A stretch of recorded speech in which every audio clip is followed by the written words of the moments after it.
Olá, meus ilustres amigos, como vocês estão? Espero que todos estejam bem.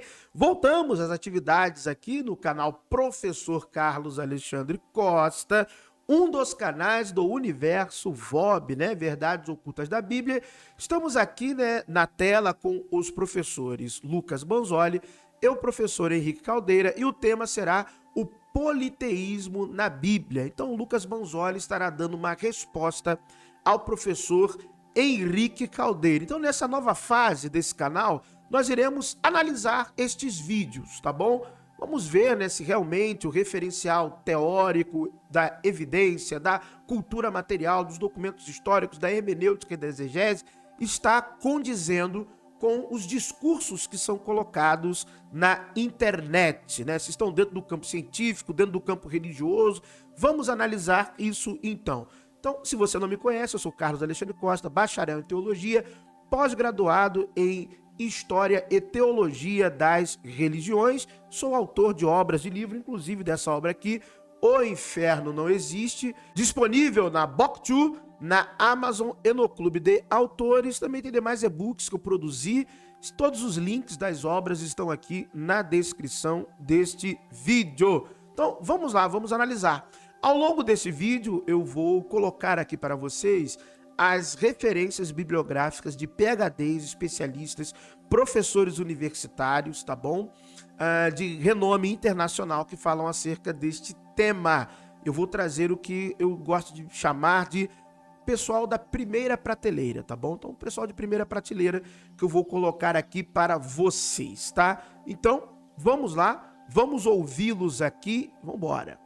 Oi gente, aqui é o Lucas e me pediram para comentar o vídeo do Henrique Caldeira do canal Estranha História, um canal muito bom por sinal, tem muita coisa interessante, né, muito respeitoso, mas ele quando fala de teologia ele vai sempre seguir a linha dos teólogos liberais, aí ele vai gerar bastante conteúdo para a gente refutar aqui, né?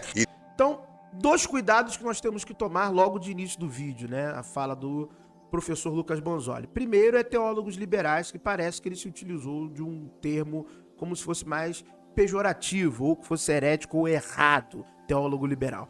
E realmente, dentro do meio cristão confessional, essa é a impressão que se tem. Mas na academia, quando a gente fala teólogo liberal, é aquela corrente teológica que surge no século XIX, de teólogos que estão vendo o avanço científico e percebem que as interpretações fundamentalistas da Bíblia vão de maneira contrária à ciência. Então, a interpretação fundamentalista da Bíblia, algumas interpretações dogmáticas, estão contrariando o que nós estamos encontrando com o avanço científico. Logo, surge uma corrente teológica que começa a olhar para a Bíblia como um documento histórico, olhar para a Bíblia de maneira crítica. Então, teólogo liberal na academia, no mundo real, é quem faz leitura crítica da Bíblia. No mundo dos religiosos, o teólogo liberal é algo pejorativo, é herético, é alguém que quer promover, sei lá, coisas erradas da Bíblia e por aí vai. Já na academia, não. É quem faz leitura crítica da Bíblia. Olhar a Bíblia como um documento histórico e submetê-la ao método científico. Isso começa no século XIX. Então isso é extremamente importante. Uma outra questão é que, apesar do professor Lucas Banzoli falar sempre, quase, né, que está refutando alguém, para a audiência dele, tudo certo. É o jogo, é o YouTube. Então, refutei fulano. Um monte de gente coloca isso no título. Mas, academicamente, você não refuta ninguém com um vídeo. Você escreve um artigo científico, você submete aos pares, você escreve uma tese. Então, nós vamos ver aqui que, do ponto de vista acadêmico, o Lucas Banzoli não irá fazer uma refutação. Ele vai fazer uma argumentação dentro de uma premissa dogmática, teológica, religiosa. Então, dentro do que ele crê, da fé dele, ele vai colocar os argumentos. E nós vamos ver aqui que dentro do referencial científico não estará correto, tá bom? Então vamos lá. Nesse podcast aqui do Vilela, ele vai comentar sobre a própria Bíblia apoiar a existência de outros deuses. Não no sentido de que, vou falar de outros deuses para dizer que eles são falsos. Não, mas para apoiar a existência desses deuses realmente. Ele vai usar textos bíblicos onde supostamente o autor está afirmando esse tipo de coisa. Vamos dar uma olhada aqui no vídeo que ele vai, dos argumentos que ele vai dizer, e aí a gente vai fazer comentários em cima disso. Mas uma coisa interessante é que sim, a Bíblia ela apoia a existência de outros deuses. Existem alguns vídeos, né, do professor Lucas Bonzoli em que ele não coloca algumas literaturas, alguns textos que estariam dando base à argumentação. Mas a Bíblia fala de outros deuses num contexto de embate. E a gente vê isso tanto na Bíblia, e a gente vê isso também na questão do Antigo Oriente Próximo. Como eu falei para vocês, né? Eu vou apresentar o referencial teórico para vocês, tá bom? Aliás, para vocês não acharem que é história que eu estou enrolando, o referencial teórico está todo aqui. Isso aqui são livros de PhDs. São os livros utilizados para escrever dissertações de mestrado, teses de doutorado, para publicação de artigos científicos revisados por pares. Isso aqui é parte do referencial teórico em que estes livros, todos eles aqui, sem exceção, são livros que são construídos a partir de evidências arqueológicas, documentos históricos, cultura material. Então, por exemplo, só para vocês entenderem essa questão profundamente, tem um livro que é fantástico, que é o último livro ali do lado direito, né? A capa verde, de James S. Anderson, Monotheism and Yahweh's Appropriation of Baal. É exatamente isso que você entendeu. A adoração a Javé, ao Deus bíblico, em vários quesitos, é uma apropriação de Baal. E por que você pode afirmar isso com tanta segurança? O Deus bíblico, né, o Javé, o Yahweh, Yud-Heh-Vav-Heh, ele não é mais antigo, ele não é o primeiro Deus, o único Deus, o Deus mais antigo que Baal? Não. A construção de Yahweh na Bíblia hebraica, atestadamente, vem a partir de um período posterior, principalmente no período pós-exílico, quando as referências que nós temos evidenciais de Baal já estão ali presentes na antiguidade, até antes dos textos ugaríticos. Os textos ugaríticos são os maiores referenciais que nós temos de Baal. Os textos ugaríticos datam do século XIV ao século XII, antes da Era Comum. Então, o penúltimo livro ali, Religious Texts from Ugarit. Então, você vai encontrar salmos, hinos que eram para Baal, e que você encontra os paralelos na Bíblia, que o escritor tira o nome Baal e põe o nome Yahweh. Salmo 20, por exemplo, Salmo 74, 13 e 14 e outros salmos também, tá bom? Então não é algo que nós estamos aqui inventando da cabeça. Isso é achado arqueológico, é cultura material, tá bom? Ao longo do vídeo eu vou comentando, né, e eu vou explicando mais questões para vocês, tá bom? Baseando-me nessas obras, tira foto da tela, muitas delas estão disponíveis na internet, você pode baixar e ler. A maioria está em inglês e isso é uma barreira muito grande para diversas pessoas, mas você usa uma inteligência artificial para ir traduzindo os textos, para você memorizar os achados arqueológicos, as tabuinhas cuneiformes de Ugarit e tudo mais, tá bom? Então vamos lá. Antes, não se esqueça de deixar o like e se inscrever no canal se não for inscrito ainda. Vamos lá. Eu vou até pegar um trecho. Esse trecho? Aí Deuteronômio 32, 8 e 9, né, que diz ali: quando o Altíssimo distribuiu as heranças às nações, eles são as terras, né, as nações, quando separou os filhos dos homens, fixou os termos, né, as fronteiras dos povos, segundo o número dos filhos de Israel. Aí esse filhos de Israel, originalmente, nos manuscritos mais antigos que a gente tem, tá filhos de Deus. Ah, é? É, porque... Olha só, eu quero que você preste muita atenção nisso agora. Nos manuscritos mais antigos está filhos de Deus. Grava essa frase. Nos manuscritos mais antigos. Vou repetir. Nos manuscritos mais antigos. Por favor, guarda esta informação. A tradução da Bíblia sempre parte de manuscritos, né? E os manuscritos mais utilizados são os textos massoréticos, que são textos em hebraico medievais, são tipo do ano 1000 depois de Cristo. Então estão muito longe do período em que o texto foi originalmente escrito, né? E aí depois encontraram os manuscritos do Mar Morto, que são muito mais antigos, e nos manuscritos do Mar Morto você encontra filhos de Deus em vez de filhos de Israel. Então quando o Altíssimo distribuiu as heranças às nações, ele fixou o número a fronteira dessas nações e separou essas nações de acordo com os números dos filhos de Deus. Como assim? Então você tem os filhos de Deus, que são esses seres celestiais, que cada um recebe uma nação. O Altíssimo é o soberano de todos, e ele distribuiu as pessoas pela terra, definiu os limites que as pessoas ocupariam, e para cada uma delas ele atribuiu um filho seu, né? Um filho de Deus. E o trecho continua, depois se fosse pro 9 ali, ali embaixo tá. Mas a porção de Yahvé, aí é o nome próprio mesmo de Deus, né? Como a gente já falou, é o seu povo. Jacó é a parte da sua herança.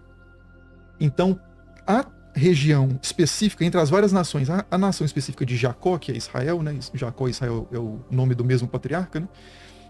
É a que Yahvé vai cuidar. Tá. Mas os outros deuses vão cuidar das outras nações. Entendi. Estranho? É. Mas era assim que os caras liam na antiguidade. Bom, já tinha inclusive um slide só sobre isso, onde vamos ler aqui o texto que ele está citando e vamos fazer comentários. Quando o Altíssimo distribuía, aqui é interessante que ele vai mostrar que Altíssimo é El no hebraico, então ele está... Presta atenção, para tudo. Bom, eu vou acreditar que isso foi um erro espontâneo. Que esse é o texto massorético, esse não é o texto mais antigo. Ele pegou aquele site que traduz para hebraico português de transliterado. Todo mundo usa esse site ou usa esse site, só que ele não pegou o texto mais antigo. Ou seja, ele pode ter se enganado. Eu não vou acreditar que foi má fé. Ele é mestrado, né? Se eu não me engano, ele tem mestrado em teologia. Então, não foi má fé. Eu acredito que me enganei, fiz o conteúdo, não sei. Tô na correria do dia a dia, tô correndo ali, tô fazendo as coisas. Mas o Henrique Caldeira deixou claro, nos textos mais antigos. Então, ele não está usando o texto mais antigo. Que eu vou colocar na tela para vocês agora o texto mais antigo, que é o texto dos manuscritos do Mar Morto, tá bom? O texto da Septuaginta, que é a tradução das escrituras hebraicas para o grego, e a edição do texto massorético. Então você está vendo na sua tela agora os 3 textos. E deixa eu trazer aqui uma breve explicação. Eu sempre falo isso lá no canal Verdades Ocultas da Bíblia, quando eu estou trazendo algum conteúdo mais técnico. Entenda. O que nós temos aqui são edições da Bíblia hebraica. Por que edições? Porque, por exemplo, no escopo geral, o nome dos livros são os mesmos. No escopo geral, as histórias contadas são as mesmas. Mas em diversas particularidades destas literaturas, que nós chamamos de versão da Bíblia hebraica, você tem versículos que são expandidos, versículos que são encurtados. Em alguns livros, a ordem dos versículos está diferente. Isso acontece, por exemplo, no primeiro livro do profeta Samuel. Então, o texto massorético, a Septuaginta, não são traduções, são edições. É uma tradução com o toque do escriba, o toque do autor. Vou dar um exemplo. A altura de Golias é diferente. Um outro exemplo, a questão de Deus trazer o mal. A edição de Qumran é diferente da edição do texto massorético. Só que qual é o texto mais antigo? É o texto do manuscrito do Mar Morto. É o que foi encontrado em Qumran. Data do século 3 a.C., antes da Era Comum. Já o texto massorético, ele começa a sua edição a partir do 5º século depois de Cristo. Ou seja, 5º século da Era Comum. Então, vamos ver aqui o que diz o texto massorético. Filhos de Israel. Texto massorético, que é o que está na tela do Lucas Bonzoli, que volta a dizer, de repente ele pegou por engano, não sei, correria do dia a dia, não acredito que foi de má fé, porque acaba que distorce o que o professor Henrique Caldeira falou, que o professor Henrique Caldeira foi claro, foi muito nítido o que ele estava dizendo, nos textos mais antigos. Bom, eu estou ouvindo. Qual é o texto mais antigo? Se eu tenho mestrado, eu tenho doutorado, se eu tenho pós-graduação na área, é o manuscrito do Mar Morto em Qumran. Esse é o texto mais antigo. Então eu vou usar o texto mais antigo. Mas o que ele está colocando na tela não é o texto mais antigo. O que ele está colocando na tela é o texto massorético. Então, olha aqui, o texto massorético é o que vai dizer Binei ou Binei Israel. Já a Septuaginta vai dizer segundo o número dos anjos de Deus. Já o manuscrito do Mar Morto, que é o mais antigo, e você pode ver ali até a nomenclatura dele, se você quiser procurar, é o 4DTJ. Tá bom? Você pode ir lá e procurar, não, quero ler. Ou então também ele tem uma outra nomenclatura que é o 4Q37. Então você pode procurar, fazer a sua própria pesquisa, olhar a fotocópia. Você consegue encontrar na internet a fotocópia. Se você entende paleo-hebraico, você vai lá e lê na própria fotocópia. Então assim, nós vamos ouvir o professor Lucas Bonzoli, vamos ouvir o que ele está dizendo, mas tudo que ele vai dizer aqui é inútil, porque ele não está baseando a argumentação no manuscrito mais antigo. Então nós vamos ouvir, claro, vamos ouvir as suas argumentações, mas é inútil. Não vai fazer sentido nenhum, porque ele está utilizando o texto massorético. Falando, de acordo com o Henrique, está falando de um outro Deus, um Deus que estaria acima de Yahvé, e Yahvé seria filho desse Deus, e esse Deus estaria distribuindo a herança para Yahvé e para outros filhos dele. É essa a ideia que ele defende aqui. Mas olha que interessante que ele vai dizer. Quando o Altíssimo distribuía as heranças às nações, quando dividia os filhos de Adão uns dos outros, pôs os termos dos povos conforme o número dos filhos de Israel.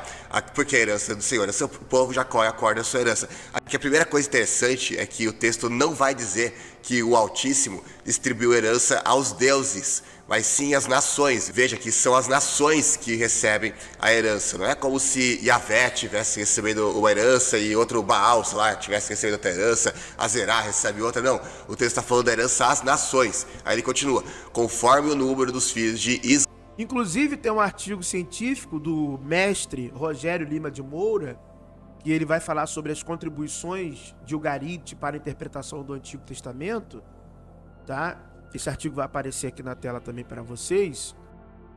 Ele também vai mostrar essa interpretação do texto de Deuteronômio na versão do manuscrito do Mar Morto. Então, um outro mestre em teologia, aliás, um baita mestre em teologia, que fez a pesquisa corretamente. Olha, o texto realmente diz isso. E vocês estão vendo isso aí na tela. Então, assim, essa análise do Lucas Bonzoli nesse slide é do texto massorético. Realmente, o texto massorético, a edição do texto massorético não diz isso. Óbvio, né? O texto massorético não diz isso, mas o historiador disse, olha, o documento mais antigo. Então, assim, é engraçado. Mas vamos lá, vamos continuar ouvindo. Israel significa que Israel teve preferência nessa distribuição. Ah, mas ele falou ali que a leitura mais correta seria filhos de Deus. A gente já vai comentar mais sobre isso e vai mostrar no contexto quem são esses filhos de Deus e vai mostrar que é exatamente o mesmo que os filhos de Israel. Já vamos chegar lá. Inclusive a NVI vai captar bem o sentido quando ela traduz. Pois o povo preferido do Senhor é este povo. Jacó é a herança que ele... NVI... NVI não é nem uma tradução, cara. NVI é uma das piores que tem. Ela é literalmente uma tradução / interpretação. Ela não é nem levada a sério, entendeu? Ela é uma leitura assim pro povão. Ah, o povão entender melhor. Bota NVI aí. Você Almeida é considerado uma tradução por muitas pessoas que corresponde, em boa parte do texto bíblico, ao sentido mais próximo, mais original. Mas NVI é bobagem. NVI é, pelo menos, das pessoas que eu conheço, que são acadêmicos, NVI é tratado dessa forma. Bíblia para o povão, para o leigo entender melhor o texto, e aí você tem que parafrasear, você tem que meter várias nuances no texto. Kobe, aqui eu tô com o comentário do Matthew Henry, que também é muito interessante, ele vai também captar o sentido do texto, ele vai... Matthew Henry, Confessional, livro vendido na CPAD. Inclusive, é uma crítica que eu faço à Editora Vida, à CPAD, eles não publicam conteúdo acadêmico. Sabe quais são as editoras que publicam conteúdo acadêmico no Brasil? São as editoras católicas. Isso é uma coisa que eu fico estarrecido. Você não consegue comprar conteúdo de referencial teórico acadêmico de ponta em editoras evangélicas protestantes. Matthew Henry é um comentário bíblico confessional. Então, por exemplo, se você realmente quiser saber sobre essa questão, tem um livro, esse primeiro livro aqui é maravilhoso, Deus no Antigo Testamento. Esse livro é sensacional.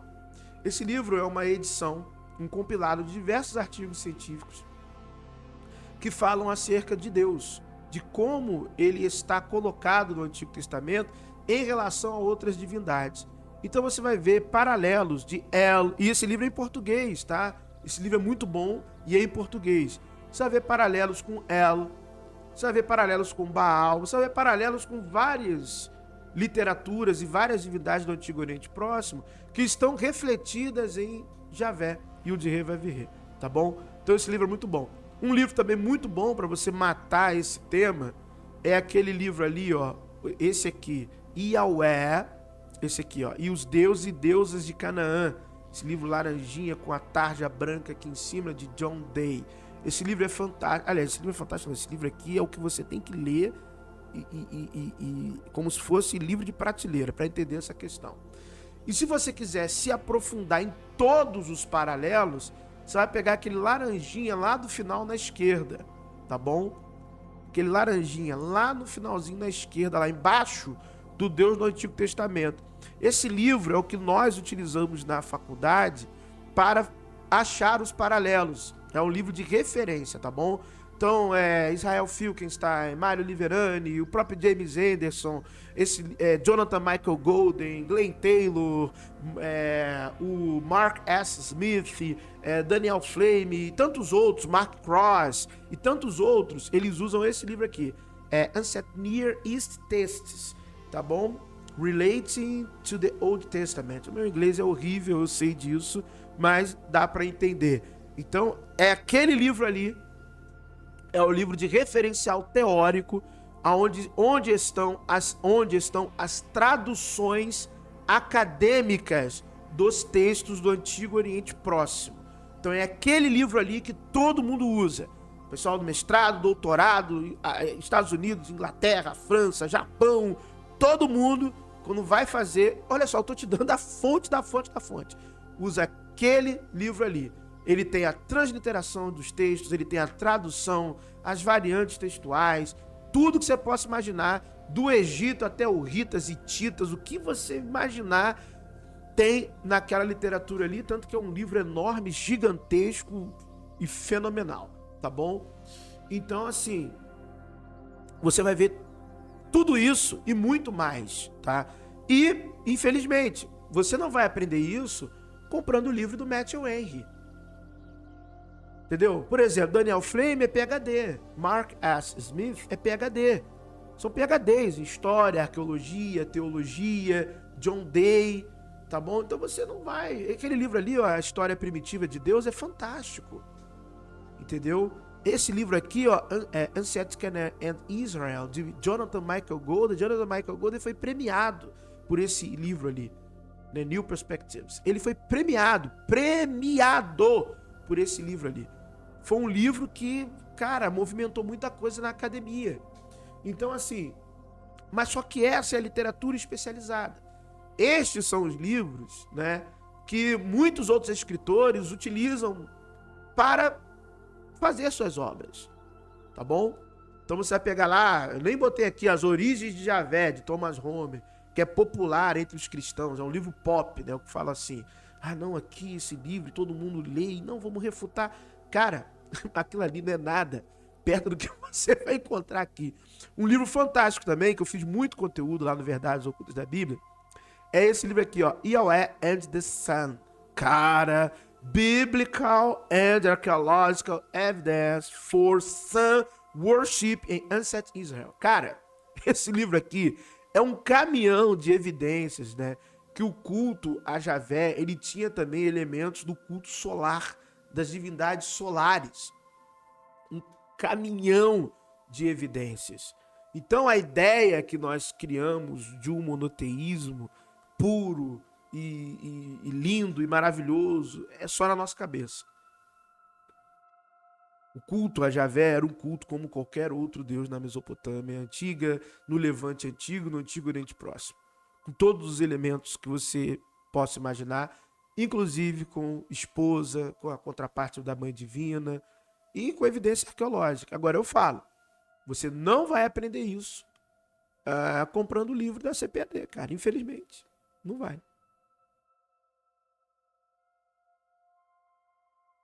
Dizer o seguinte, quando a terra foi dividida entre os filhos dos homens, nos dias de Peleg, após o dilúvio, e cada família teve sua sorte, na qual deveria estabelecer e gradualmente crescer até se tornar uma nação, então Deus colocou Israel em seus pensamentos e em seus olhos, pois projetando essa boa terra, na qual eles agora seriam uma herança para ele no devido tempo, ele ordenou que a posteridade de Canaã, e não qualquer outra das famílias então existentes, fosse plantada ali. Então esse é um sentido muito fácil de entender, principalmente quando a gente vai para o contexto, porque todo o argumento dele vai se basear no fato de que os filhos de Israel aqui, na verdade, uma tradução errada, porque os manuscritos do Mar Morto trazem filhos de Deus. Aí na cabeça dele, esses filhos de Deus seriam as divindades do paganismo, que supostamente o escritor bíblico também acreditaria, e estaria recebendo essa herança, assim como Yahvé recebeu a herança de Israel. Só que tem um problema, porque todo o contexto aqui vai falar justamente dos israelitas como sendo os filhos. Não, aí você tem que pegar o contexto do manuscrito do Mar Morto.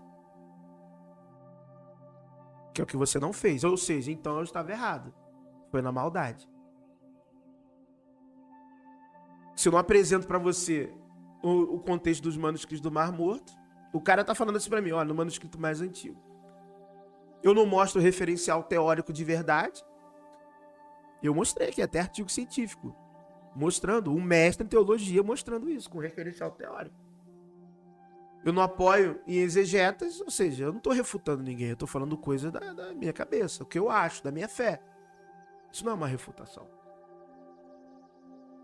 Que até no contexto, se eu estou falando de contexto, eu vou no contexto do que está lá no texto original. Qual é o texto mais antigo? Então foi realmente intencional. Foi intencional porque não é uma refutação. Isso aqui é uma defesa da fé. É isso que é. Ele está defendendo a fé dele. Ele não está transmitindo ensinamento. É apologética isso aqui. É isso que ele está fazendo. De Deus. Por exemplo, vamos começar no versículo 3. É interessante que nem ele, nem nenhum teólogo liberal que eu já vi citar esse versículo, jamais citou a perícope inteira. Eles se limitam a citar ali os versículos 8 e 9 e simplesmente esquecem que o texto vem dentro de um contexto que vai explicar quem são esses filhos de Deus e em que sentido que Israel é a herança de Yahvé. Olha o que ele vai dizer. Proclamarei o nome do Senhor, louvem a grandeza do nosso Deus. Aqui Senhor, obviamente, Yahvé, está lá no hebraico, né?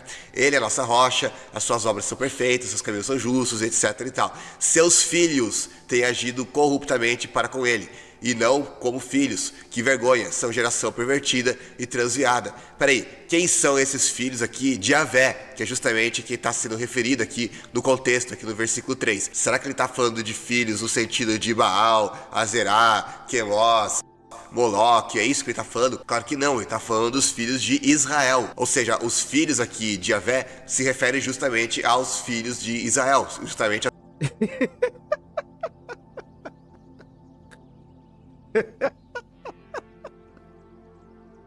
Deus repartiu as nações para os filhos de Israel.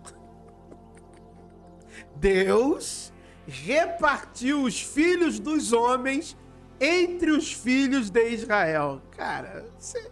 Israelitas. E depois ele continua: é assim que retribui ao Senhor, povo insensato e ignorante. Quem é esse povo insensato e ignorante? Óbvio que ele não está falando de Baal, Azerá, esses deuses aí pagãos, né? Ele está justamente falando dos israelitas. Ele continua: não é ele o pai de vocês, o seu criador, quem os fez e os formou? Ou seja, todo o contexto está falando que Yahvé é o pai dos israelitas que estavam agindo de forma desobediente para com ele. Por quê? Porque Deus tinha criado eles, os formado, Deus era o criador que os fez, que os formou, e ao invés de retribuir essa gentileza, né, o amor que Deus tinha para com eles, por ter escolhido eles como seu povo, não, pelo contrário, eles estavam agindo de forma desobediente, corrupta, pervertida e transviada. Então é disso que o texto se trata, que os filhos de Deus, que no caso está falando justamente dos israelitas, que era o povo que ele próprio escolheu para si, estavam agindo de forma desobediente para com ele. E aí ele continua: quando o Altíssimo deu às nações a sua herança.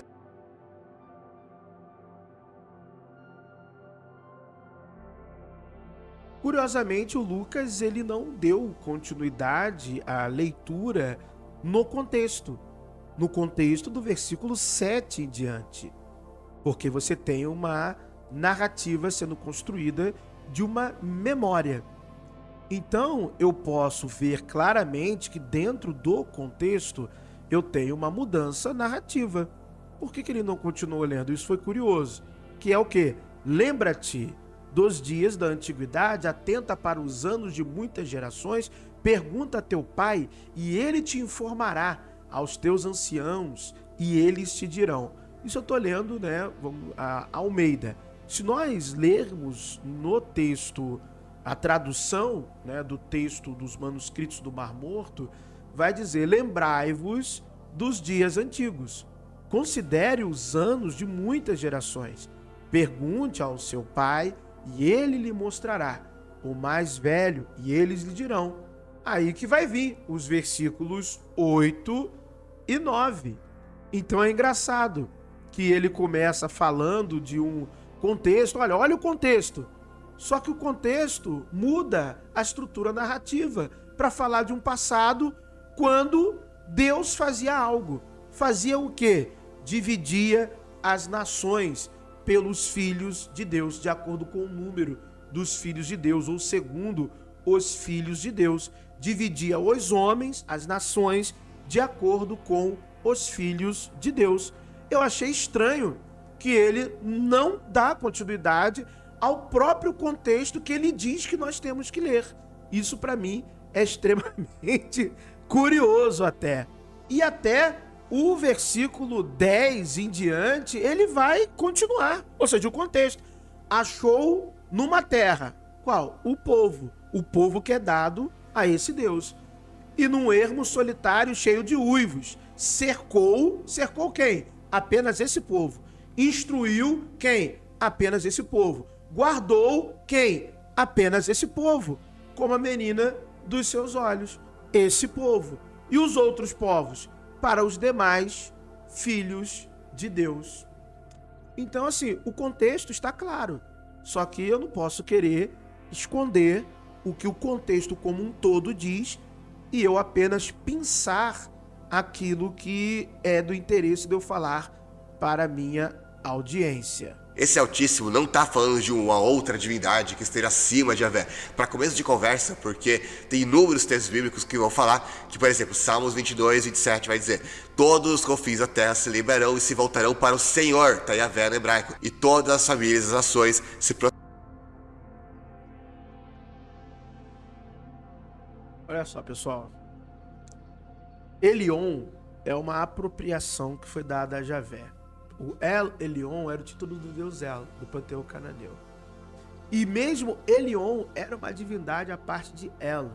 A gente tem achado arqueológico disso. Eu li o achado, mostrei lá para vocês. E aí o El, assim como o Javé, os deuses menores locais eram absorvidos no sincretismo religioso. E muitos desses deuses viravam epítetos do deus principal. Então Elion era uma divindade, sim. E aí El, o culto a El, absorve Elion. Nesse livro aqui, Deus no Antigo Testamento, tem um artigo científico inteiro publicado demonstrando essas evidências. tá bom? E aí era absorvido. E depois, esses títulos que eram de El, títulos que eram de Baal, títulos que eram de outros deuses, na literatura bíblica, passam para Javé. Então, se você fosse lá, fizesse a pesquisa, se quisesse realmente saber aquilo ali e fosse se debruçar sobre o documento do manuscrito do Mar Morto, você entenderia esse contexto. Agora, não adianta eu querer pegar o contexto do texto massorético, da tradução para o português, para falar do... Não.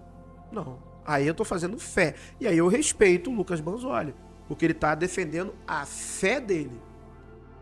Entendeu? Ainda que ele não diga isso, não, tô aqui refutando, não, está defendendo a fé dele, pegando o princípio da fé dele.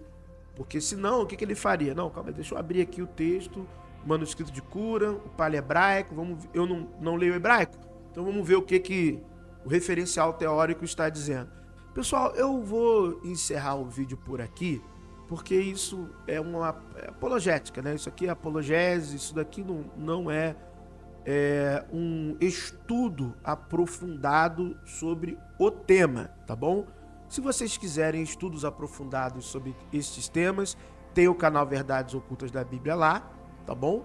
E também tem esse canal aqui em que eu já fiz diversos vídeos lendo livros, tá bom? Lendo referencial teórico. Então aqui tem muita leitura de referencial teórico, tá bom? É um vídeo longo, está ficando mais longo ainda aqui a resposta, mas eu creio que para essa questão primária foi suficiente, tá? Então valeu, pessoal, muito obrigado por terem assistido o vídeo até aqui, muito obrigado pela paciência de vocês, um abraço a todos.